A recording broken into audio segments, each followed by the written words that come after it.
काही पार्ट आतापर्यंत मेजॉरिटी झालेला आहे, हा मेजॉरिटी पार्ट तुमचा 11th स्टँडर्डचा आहे. मॅग्नेटिझम मधला काही 12वीचा आहे, पण 11वीचा मेजॉरिटी हा 11th स्टँडर्डचा होता. इलेक्ट्रोस्टॅटिक्स मध्ये ग्रॅव्हिटेशन सगळं 12वीचं होतं. आता इथून जे आपण पुढे जाणार आहोत, इथून जे आपण आता पुढे काम करणार आहोत, ते त्या ठिकाणी कंपल्सरी इलेक्ट्रोस्टॅटिक्स मध्ये तुम्ही 12वीला यायला चालू होतात. आणि मॅग्नेटिझमचा जो पोर्शन आहे तो पोर्शन तुमचा एका नव्या ट्रॅकवर जायला चालू होतो. दॅट इज इलेक्ट्रोमॅग्नेटिक इंडक्शनच्या बेसिक फंडामेंटल कडे सरकायला चालू होतो. नीट लक्षात घ्या काही गोष्टी. ह्या सगळ्या गोष्टी ज्या आहेत ना, इलेक्ट्रोस्टॅटिक्स बेस्ड आहेत किंवा त्याच्याशी निगडीत आहेत, कुठतरी सगळे लिंकअप आहेत इथून तिथून. आतापर्यंत तुम्हाला मी शिकवत असताना मॅग्नेटिझम मध्ये पहिल्यांदा मी तुम्हाला वर्गामध्ये म्हणलं होतं की पोल स्ट्रेंथचं युनिट अँपियर मीटर लक्षात ठेवा. ते आपण लक्षात ठेवलं होतं. त्याच्यावरून मग त्या ठिकाणी मॅग्नेटिक डायपोल मोमेंटचं युनिट आपण अँपियर मीटर स्क्वेअर आणलं होतं तिथं. हे युनिट तुम्हाला तेव्हा कळतं ज्यावेळेस 11वीचा magnetic effect of electric current topic संपतो, 12वीचा मॅग्नेटिझम संपतो, आणि मग त्या दोन टॉपिकला जर एकत्र केलं तर त्या ठिकाणी मग ह्याचं युनिट असं का होतं याची ती लिंकिंग त्या ठिकाणी पहिल्यांदा समजायला चालू होते. आणि ते मी तुम्हाला प्रूव्ह करून दाखवणारच आहे इन फ्युचरमध्ये की आपण याला अँपियर मीटर का बरं युनिट दिलं आणि कशामुळे दिलं, त्याच्या मागचे रिझनिंग काय होते, हे कुठं ना कुठं तरी तुमच्या डोक्यामध्ये आलं पाहिजे इन फ्युचरमध्ये. की एक गोष्ट अशी होती की जी आपण माहीत नसताना देखील लिहिली होती. आता एक ओव्हरऑल जर आपण त्या ठिकाणी जर विचार केला तर आपण शिकलं काय बेसिक फंडामेंटल मध्ये? चार्जेस शिकले, इकडे पोल्स शिकले. चार्जेस मध्ये इकडे कोलम्स लॉ शिकला, तिकडे देखील तीच अवस्था होती. त्याच्यानंतर चार्जेसमुळे इलेक्ट्रिक फील्ड तयार होतं, पोल्समुळे मॅग्नेटिक फील्ड तयार होतं. त्या इलेक्ट्रिक फील्डची किंवा मॅग्नेटिक फील्डची वेक्टर फॉर्म मध्ये स्टडी किंवा स्केलर फॉर्म मध्ये स्टडी करायचं आपण त्या ठिकाणी ठरवलं. वेक्टर फॉर्म मधल्या स्टडीला we call it as electric intensity किंवा मॅग्नेटिक इंडक्शन. तर स्केलर फॉर्म मधल्या स्टडीला आपण त्या ठिकाणी इलेक्ट्रिक पोटेन्शियल किंवा मॅग्नेटिक पोटेन्शियल याच्याबद्दल आपण तिथं बोललो. मग एखाद्या क्यू चार्जमुळे तयार होणारी इलेक्ट्रिक इंटेन्सिटी किंवा एखाद्या क्यू चार्जमुळे तयार होणारं इलेक्ट्रिक पोटेन्शियल आपण कॅल्क्युलेट करण्याचा प्रयत्न केला. सिमिलरली एखाद्या पोलमुळे तयार होणारं देखील आपण पाहिलं होतं. मग त्यानंतर आपण त्या ठिकाणी त्या इंटेन्सिटी आणि पोटेन्शियल मधलं रिलेशनशिप त्या ठिकाणी आपण डेव्हलप केलं, which is nothing but negative potential gradient हा शब्द तिथं आपण वापरला होता. किंवा E is equal to minus dV upon dx ही अवस्था आपण त्या ठिकाणी आणली होती. आता लक्ष द्या, त्याच्यानंतर मग आपण विचार काय केला, ज्या पद्धतीनं मॅग्नेटिझम मध्ये मॅग्नेट आहे तर डायपोल कंपल्सरी असेल, सिमिलरली इलेक्ट्रोस्टॅटिक्स मध्ये देखील डायपोल असेल. म्हणून डायपोलचं अस्तित्व आपण पहिल्यांदा पाहायला सुरुवात केली होती. मग तो डायपोल इलेक्ट्रोस्टॅटिक्स मध्ये असेल किंवा मॅग्नेटिझम मध्ये असेल, कुठेही जरी असलं तरी आपण त्याला पाहिलं होतं. मग डायपोल म्हणल्याबरोबर dipole length, pole strength, dipole moment ह्या गोष्टी आपण तिथं पाहिल्या. मग कुठल्याही डायपोलचं बिहेवियर एखाद्या फील्डमध्ये कसं असेल याच्याबद्दल आपण त्या ठिकाणी डिस्कस केला. म्हणून electric dipole in an electric field, magnetic dipole in a magnetic field, तो पार्ट आपण तिथं पाहिला. मग त्याच्यावर ऍक्ट होणारे टॉर्क वगैरे त्याचे इक्वेशन्स आपण तिथं पाहिले. त्याच्यानंतर आपण त्या ठिकाणी पाहिलं एखाद्या डायपोलमुळं त्याच्या ऍक्सियल किंवा इक्विटोरियल पॉइंटवर असणारे इंटेन्सिटी किंवा इंडक्शनचे इक्वेशन्स आपण काढले. आणि सिमिलरली एखाद्या डायपोलमुळं ऍक्सियल किंवा इक्विटोरियल पॉइंटवर असणारे आपण त्या ठिकाणी पोटेन्शियलचे देखील इक्वेशन्स पाहिले. आणि इथपर्यंत तो पार्ट असा कॉमन तुमचा चलत आला होता. इथून आता तो पार्ट काही वेळासाठी चालणार आहे आणि त्याच्यानंतर मॅग्नेटिझम शटडाऊन होणार आहे आणि फक्त त्या ठिकाणी काय राहणार आहे, इलेक्ट्रोस्टॅटिक शिल्लक राहणार आहे. बंद करतो. पण जे काही इलेक्ट्रोस्टॅटिक्स राहील आणि त्या इलेक्ट्रोस्टॅटिक्सचे जे काही कन्क्लुजन त्या ठिकाणी निघायला चालू होतील ते कन्क्लुजन आपण पाहणार आहोत आणि त्या कन्क्लुजनचं ऍप्लिकेशन आपण देणार आहोत कुणाला, मॅग्नेटिझमला. म्हणजे काय एक्झॅक्टली, म्हणजे म्हणायचं काय मला एक्झॅक्टली या ठिकाणी. तर फॉर एन एक्झाम्पल आपल्याला माहिती आहे की इलेक्ट्रोस्टॅटिक्स मध्ये चार्ज क्यू न रिप्रेझेंट करतो, तर मॅग्नेटिझम मध्ये त्याला अनालॉगस क्वांटिटी आहे पोल स्ट्रेंथ स्मॉल एम. इथं त्या ठिकाणी आपण म्हणतो इलेक्ट्रिक इंटेन्सिटी असं म्हणतो, तर या ठिकाणी मॅग्नेटिक इंडक्शन हा शब्द वापरतो. या ठिकाणी इलेक्ट्रिक पोटेन्शियल म्हणतो, तर या ठिकाणी we call it as magnetic potential असं म्हणतो. इथे या ठिकाणी इलेक्ट्रिक डायपोल मोमेंट म्हणतो, तर या ठिकाणी काय, मॅग्नेटिक डायपोल मोमेंट असं आपण त्या ठिकाणी म्हणलेलं आहे. आणि याची व्हॅल्यू त्या ठिकाणी Q इंटू 2L घेतो, तर याची value small M into 2L त्या ठिकाणी आपण घेतो. त्याच्यानंतर त्या ठिकाणी आपण टॉर्क ऍक्टिंग चे इक्वेशन आपण काढलेले होते आणि vector tau is equal to vector P cross vector E हे इक्वेशन आपण तयार केलं होतं. तर मॅग्नेटिझम मध्ये हेच equation vector tau is equal to vector M cross vector B हे इक्वेशन तिथं तयार होत होतं, कारण अनालॉगस नेचर आहे पूर्ण इथून तिथून. मॅग्नेटिझम मध्ये आपण magnetic induction due to a dipole at an axial point आपण म्हणलं होतं, त्या ठिकाणी mu naught divided by 4 pi into 2m divided by r cube म्हणलं होतं. तर similarly electric intensity at an axial point was 1/4 pi epsilon into 2 into p divided by r cube हे equation आपण तिथं दिलं होतं. मॅग्नेटिक इंडक्शन आपण एखाद्या डायपोलचं इक्विटोरियल पॉइंटला त्या ठिकाणी आपण म्हणत होतो आणि इक्विटोरियल पॉइंटला असणारी व्हॅल्यू आपण त्या ठिकाणी दिली होती mu naught divided by 4 pi into m divided by r cube. तर electric intensity at an equatorial point आपण घेतली होती 1/4 pi epsilon into p divided by r cube आली होती.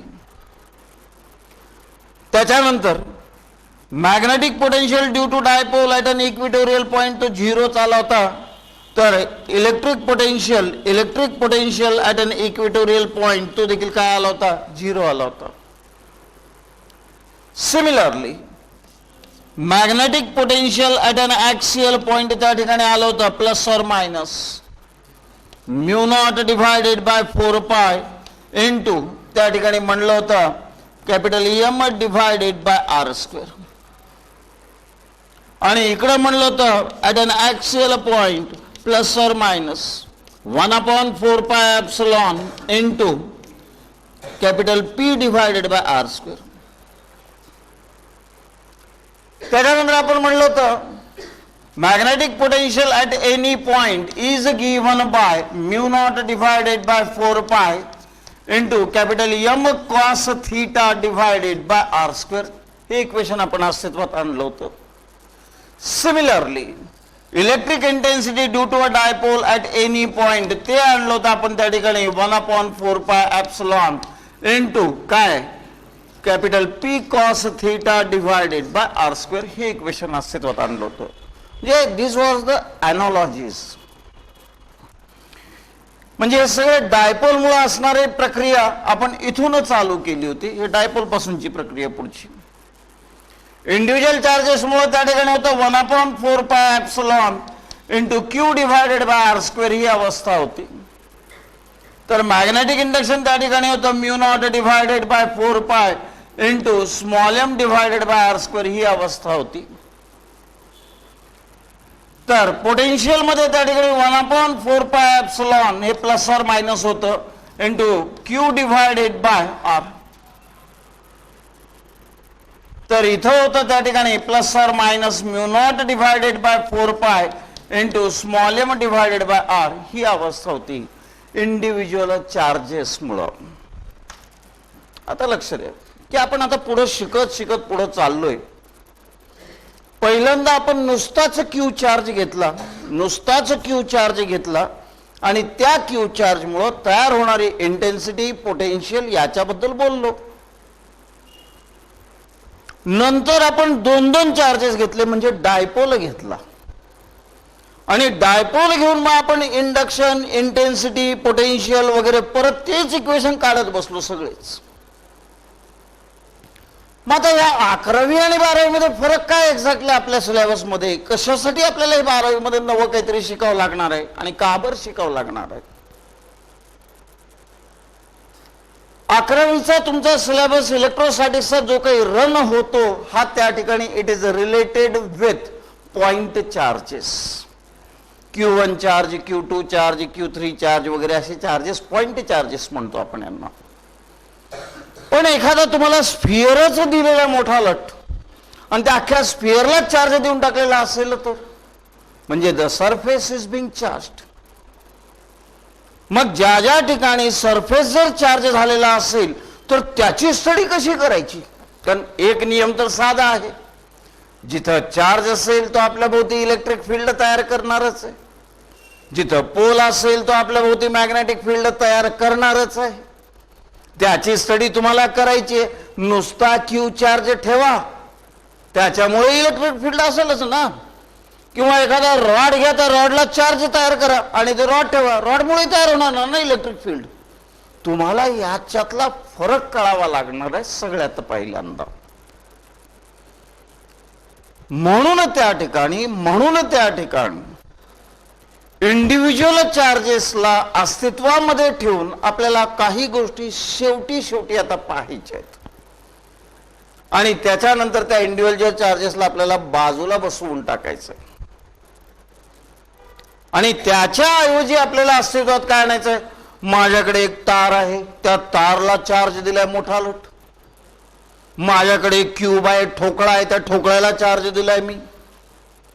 माझ्याकडे एक स्फिअर आहे, त्या स्फिअरला मी चार्ज दिलेला आहे त्या ठिकाणी. म्हणजे याचा अर्थ माझ्याकडे एखादी प्लेन शीट आहे, त्या प्लेन शीटवर असा चार्ज पसरलेला आहे त्याच्यावर.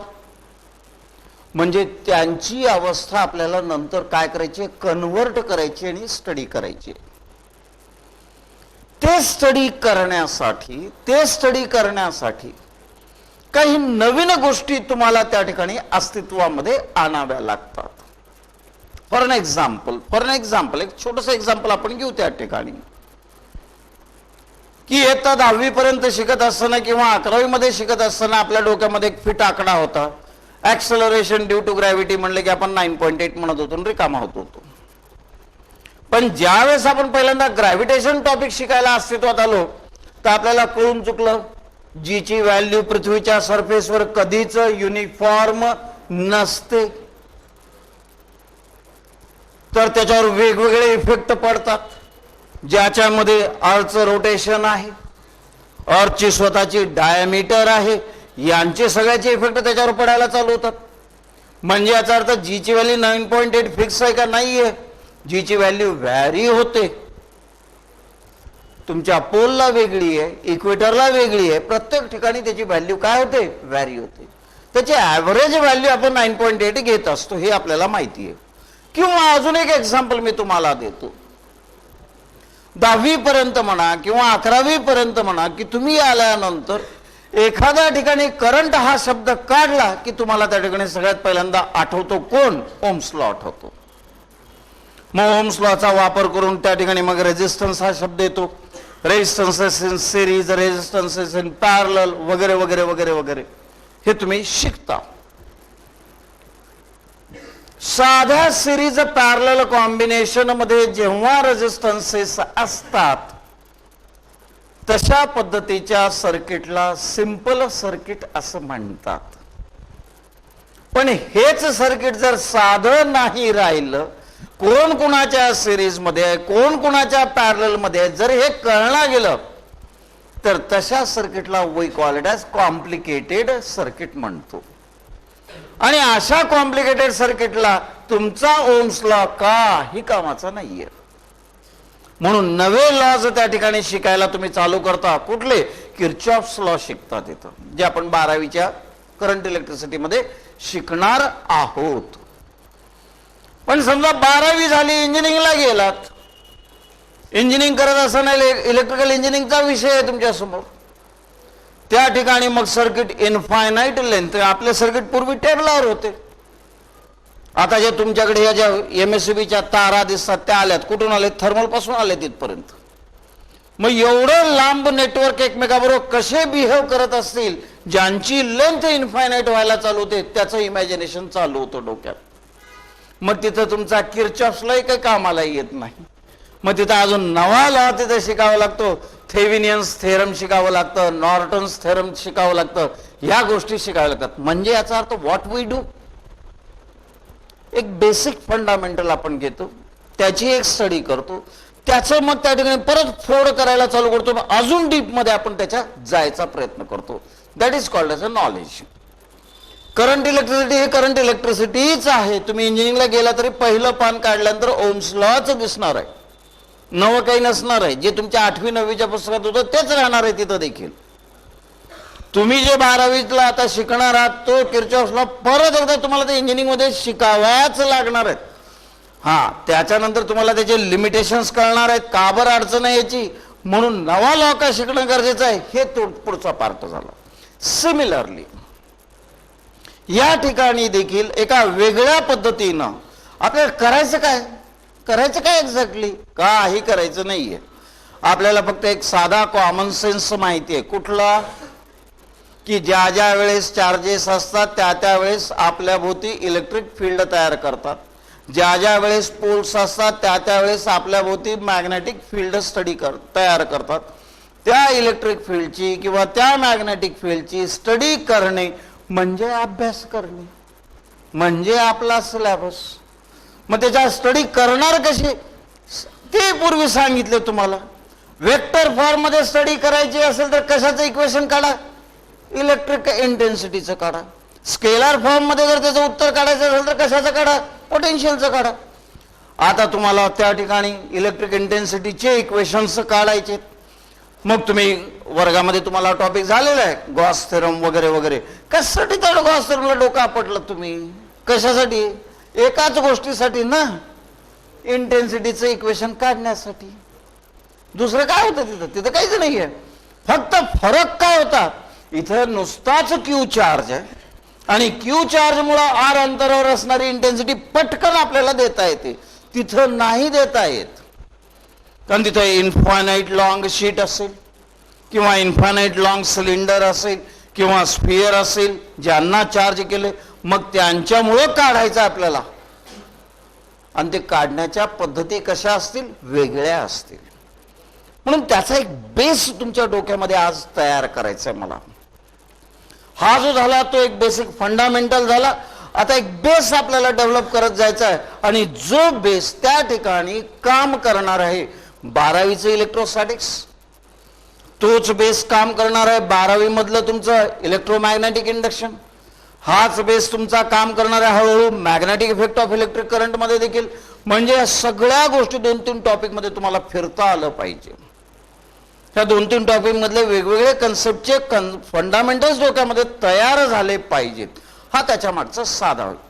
एक लक्षात घ्या, पर्टिक्युलरली ही जी लेक्चर्स आहेत, ह्या लेक्चरला वर्गामध्ये बसत असताना 100% concentration is a must. Part and basic fundamental of electromagnetism. You have to just concentrate on it 110%. तर याची जी काही सुरुवात होते, ती सुरुवात होते एका वाक्यानं. That is nothing but electric lines of force. आणि मॅग्नेटिझम मध्ये याची सुरुवात होते कशामुळं? Magnetic lines of force. बघा किती सोपं आहे या सगळ्या गोष्टी. जी गोष्ट इलेक्ट्रोस्टॅटिक्स मध्ये तीच गोष्ट मॅग्नेटिझम मध्ये. आता एक लक्षात घ्या, इलेक्ट्रिक लाईन ऑफ फोर्स किंवा मॅग्नेटिक लाईन ऑफ फोर्स म्हणायचं कुणाला, किंवा त्याची एक्झॅक्टली डेफिनेशन काय आहे आणि ही डेफिनेशन आपल्याला खरोखर काय कामाला येणार आहे याचा देखील आपण एक त्या ठिकाणी विचार करू. तर सगळ्यात पहिल्यांदा खूपदा असं होतं की आपल्याला कोणतरी भेटतो व नमस्कार चमत्कार होते, दोस्ती होते, असं होतं, सगळं होतं. मग त्याच्यानंतर ते नमस्कार चमत्कार झाले, मैत्री झाली, सगळं झालं आणि महिना आठवडाभरानं महिन्याभरानंतर हळूच काहीतरी कुठलं तरी नाव निघतं आणि त्यांना समोर जाऊन ते तर माझे पाहुणे आहेत की, हा तुझे पाहुणे आहेत, ते तर माझेही पाहुणे आहेत. मग तुम्ही नातेवाईक बनता. मग त्याला म्हणतात मराठीमध्ये नवा जावई शोध लागणे. तर असे काही शोध लागत असतात, असेच शोध इथेही लागतात. आपल्या याच्यामध्ये सगळं काहीतरी वेगवेगळ्या व्याख्या सांगतो, मोठी मोठी व्याख्या सांगतो, काहीतरी करतो आणि सगळं केल्यानंतर अरे ते तर तेच आहे ना, दुसरं कुठं काय होतं ते. शेवटी आपण तिथे येऊन थांबतो आणि प्रत्येक वेळेस असंच होणार आहे. तुम्ही शिकलेला पार्टच परत तुमच्या समोर येऊन उभारणार आहे, एका वेगळ्या रूपामध्ये येणार आहे. फक्त ही गोष्ट तुम्हाला पहिल्यांदा लक्षात घ्यावी लागेल.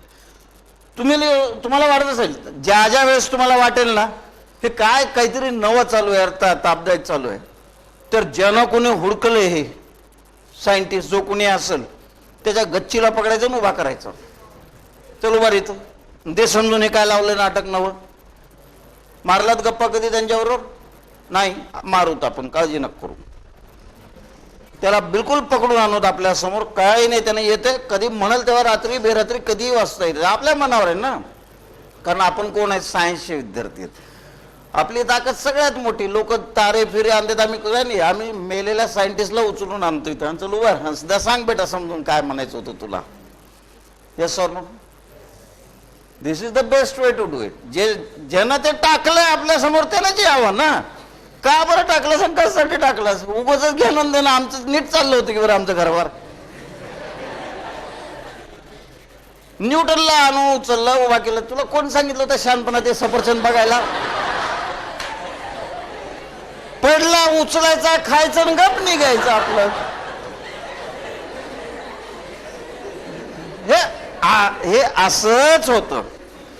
तर त्यावेळेस तो जे काही बोलतो तुमच्या बरोबर, that time what ever he speaks, that you should understand की व्हॉट ही वॉन्टेड टू से. की का बरं केलं मी असं, कशासाठी केलं हे, त्याच्या मागची कारणं काय. आपला प्रॉब्लेम एक आहे की we don't go for reasoning. आपण ते तिथं पुस्तकात लिहिलेलं आहे म्हणून तयार करायला चालू करतो. Sorry, we are not interested in that.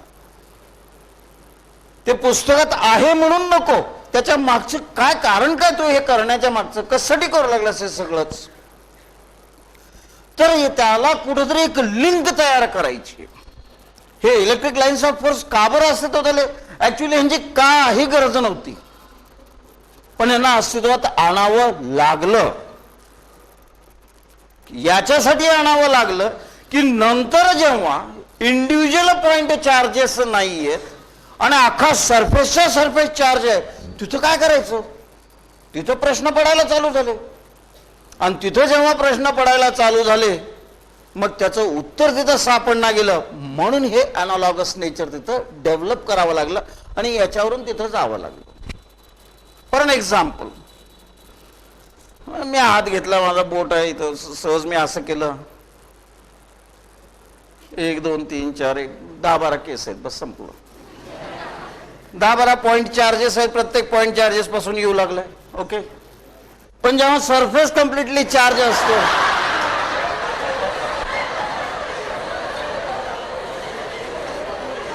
आता आलं लक्षात अडचण कशी होती कळालं. पॉइंट चार्जेस मुळे असणाऱ्या लाईन्स ऑफ फोर्सची स्टडी खूप सोपी असते हो, पण अख्खा सरफेस जेव्हा चार्ज होतो त्याच्यामुळे जर स्टडी करायची जर ठरली, अडचणीचं काम आहे त्याचं. आणि हेच तो त्या ठिकाणी तुम्हाला काय करणार आहे, शिकवणार आहे. हीच गोष्ट तुम्हाला तो शिकवणार आहे. म्हणून आपल्याला सुरुवात त्या ठिकाणी करणं गरजेचं आहे. कशापासून, तर लाईन्स ऑफ फोर्स पासून. इंडिव्हिज्युअल पॉइंट चार्जेस मुळे काय घडेल त्याची अंडरस्टँडिंग पहिल्यांदा करा. त्याला पहिल्यांदा तुम्ही समजून घ्या आणि त्याला एकदा तुम्ही समजून घेतल्यानंतर मग तुम्हाला हळूहळू सरफेस बद्दल कळायला चालू होईल. तुम्ही डायरेक्ट सरफेसवर उडी नाही मारू शकत. ट्राय टू अंडरस्टँड दिस. माझ्याकडे एक चार्ज आहे, क्यू आहे या ठिकाणी. पॉझिटिव्ह चार्ज आहे इथं. मग what is exactly electric line of force? Electric line of फोर्सची व्याख्या खूप साधी आणि सोपी आहे. The path traced by a free unit of positive charge when placed in an electric field. एखाद्या इलेक्ट्रिक फील्ड मध्ये एखादा युनिट पॉझिटिव्ह चार्ज किंवा टेस्ट चार्ज फ्रीली ठेवल्यानंतर ज्या पाथवर तो सरकायला चालू करतो तो पाथ किंवा ती रेषा म्हणजे त्या ठिकाणी काय असेल? इलेक्ट्रिक लाईन ऑफ फोर्स असेल. म्हणजे काय करायचं? एक शाईची बॉटल घ्यायची, युनिट पॉझिटिव्ह चार्ज तर आपल्याकडे नेहमीच असतो, त्याला बुडवायचं, त्याच्यामध्ये बुडवला, युनिट पॉझिटिव्ह चार्ज आहे शाईमध्ये बुडवला, ठेवला इथं, सोडलं आणि सोडून दिलं, काय होईल? काय होईल? इथं ठेवला युनिट पॉझिटिव्ह चार्ज, काय होईल आता? हा पॉझिटिव्ह चार्ज ह्या पॉझिटिव्ह चार्जला काय करेल? रिपेल करेल. रिपेल केल्यामुळं कसा जाईल? हा असा जाईल. समजा इथं ठेवला असतं तर, इथं ठेवला असतं तर,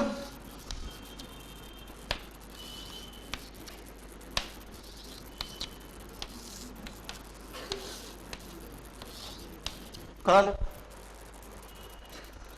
एखाद्या इलेक्ट्रिक फील्ड मध्ये, ती जी इलेक्ट्रिक फील्ड तयार केली आहे, कोणी केली आहे? एका चार्जनी केली आहे. आता गंमत लक्षात घ्या, आता इथं चार्ज करू लागलाय, नंतर सरफेस येईल हळूच. इथं एक चार्ज आहे आणि त्या चार्जने एक इलेक्ट्रिक फील्ड तयार केली, त्याच्या भोवती इलेक्ट्रिक फील्ड आहे तिथं, आणि तिथं मी एक युनिट पॉझिटिव्ह चार्ज फ्रीली ठेवून दिलाय.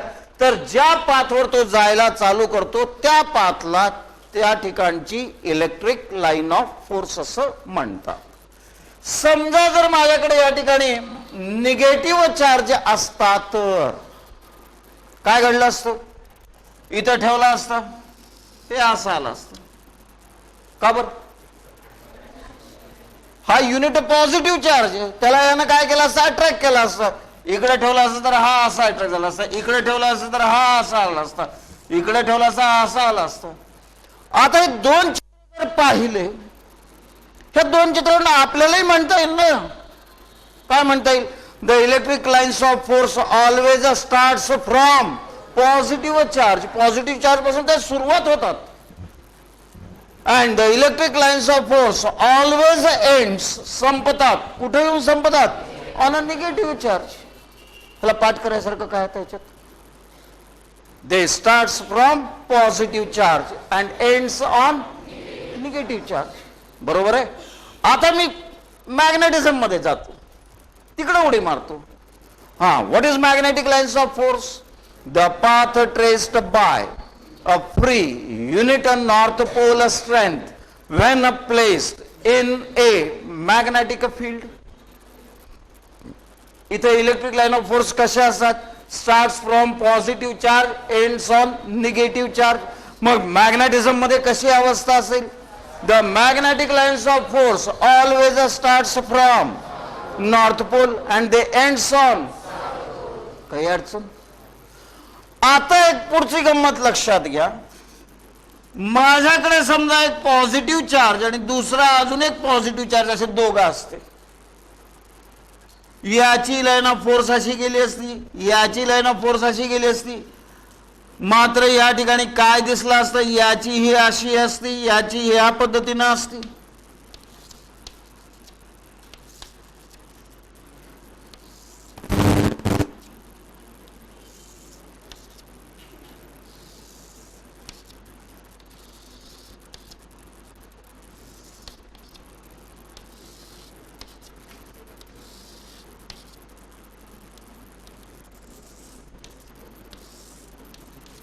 हे असे गेले असते. समजा जर पॉझिटिव्ह असता एक आणि एक निगेटिव्ह असता, तर पॉझिटिव्ह पासून चालला असता, निगेटिव्हला संपला असता. इकडून पॉझिटिव्ह चालू असता, निगेटिव्हला संपला असता. इथून पॉझिटिव्हला चालू झाला असता, निगेटिव्हला संपला असता.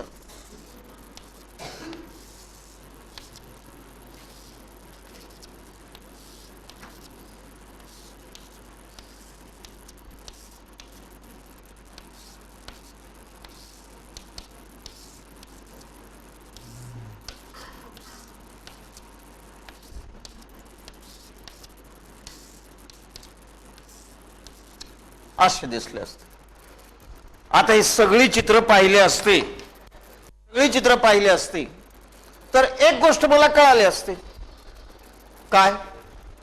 लाईन्स ऑफ फोर्स कधी कधी सरळ असतात, कधी कधी वाकडे असतात. काय चूक आहे? काय चूक आहे काही याच्यामध्ये? लाईन्स ऑफ फोर्स सरळ केव्हा असतात? जेव्हा त्या ठिकाणी इंडिव्हिज्युअल पॉझिटिव्ह चार्ज किंवा इंडिव्हिज्युअल निगेटिव्ह चार्ज असेल तर लाईन्स ऑफ फोर्स कंपल्सरी कशा असतात? सरळच असतात. परंतु ज्या ज्या वेळेस कॉम्बिनेशन ऑफ चार्जेस असतात, त्या त्यावेळेस काही लाईन्स ऑफ फोर्स सरळ असतात तर काही लाईन्स ऑफ फोर्स वाकड्या असतात. काय चूक आहे? म्हणजे याचा अर्थ whenever the individual charges are present, the electric lines of force are always straight. Whenever combination of charges are present, the electric lines of force are either straight as well as curved in a nature. सरळही असू शकतील किंवा कर्वही असू शकतील. आता एक काम करू, आपण ज्यावेळेस हा टॉपिक सुरुवात केला होता आपण इलेक्ट्रिक इंटेन्सिटी बद्दल बोललो होतो. What is electric intensity? The force acting on unit of positive charge in an electric field. समजा युनिट ऑफ पॉझिटिव्ह चार्ज मी इथं जर ठेवला असता तर तो असा गेला असता. म्हणजे ही कुणाची दिशा होती? फोर्सची दिशा होती. म्हणजेच ही कुणाची दिशा आहे? इलेक्ट्रिक इंटेन्सिटीची दिशा आहे. समजा इथं क्यू नॉट जर मी ठेवला असता तर हे असं ढकलून दिला असता, म्हणजे फोर्सची दिशा म्हणजेच कुणाची असेल? Electric intensity. समजा इथं असताना जर मी इथं जर क्यू नॉट जर ठेवला असता युनिट पॉझिटिव्ह, त्याला यानं काय केलं असतं? अट्रॅक्ट केला असतं. म्हणून हा फोर्स असता, हीच कोण असते? Electric intensity. काय कळालं याच्यावरून? ज्या ज्या वेळेस इलेक्ट्रिक लाईन्स ऑफ फोर्स सरळ सरळ असतात त्या त्यावेळेस ते स्वतः डायरेक्शन दाखवतात. कुणाची? Electric intensity. सिंपल लॉजिक आहे. Whenever electric lines of force are straight in a nature, they themselves shows the direction of electric intensity. काही अडचण याच्यामध्ये? मग आता मेन हेडिंग घ्या आपल्या याच्यामध्ये. डाव्या बाजूला इलेक्ट्रिक लाईन्स ऑफ फोर्स, उजव्या बाजूला मॅग्नेटिक लाईन्स ऑफ फोर्स. या पानामध्ये आपण संपून जाणार आहोत, समजून चला. आणि त्याच्यानंतर फक्त इलेक्ट्रोस्टॅटिक्स चालू होईल नंतर.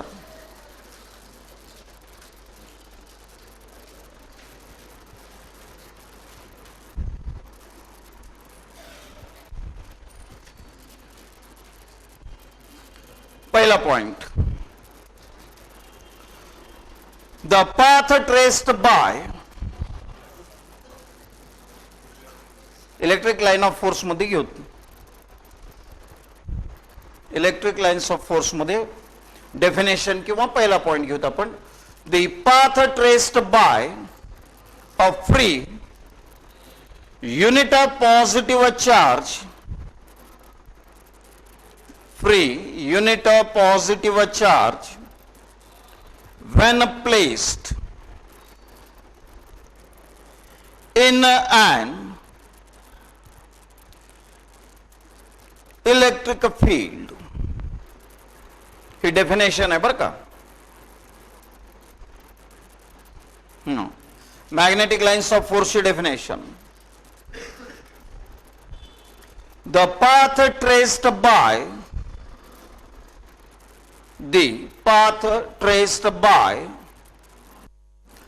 free unit north pole strength,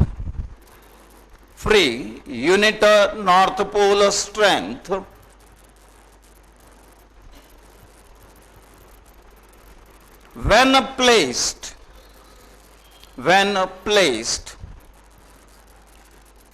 in a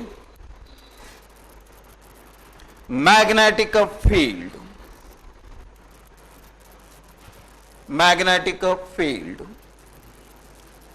आता मग कॅरेक्टरिस्टिक्स लिहूत.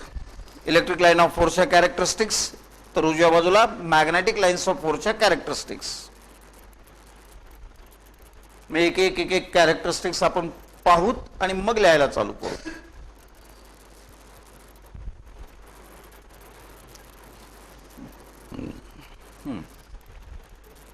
कॅरेक्टरिस्टिक्स मध्ये पहिली characteristics इलेक्ट्रोस्टॅटिक्सला, they always starts from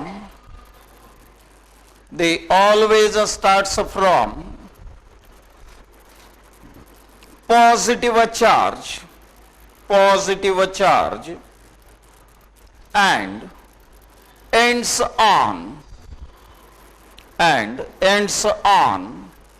negative charge. इकडं मॅग्नेटिझम मध्ये they always starts from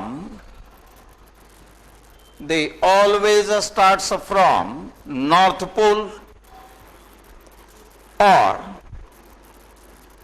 and ends on south pole.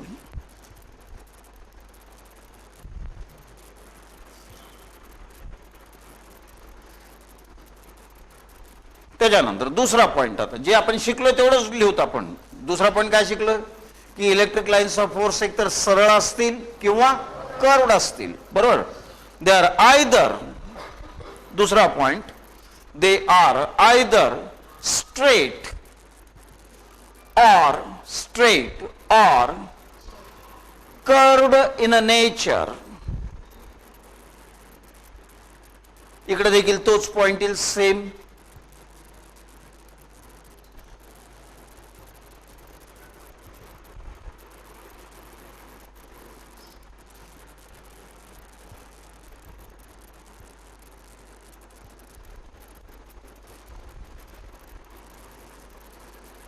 हाँ,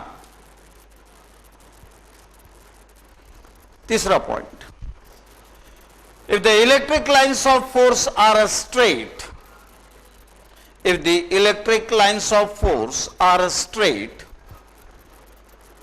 then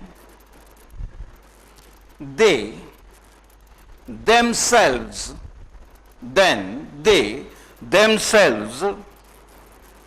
indicate, काय इंडिकेट करतात, the direction of electric intensity, बरोबर. Then they themselves indicate the direction of electric intensity. Same magnetism मध्ये लिहा.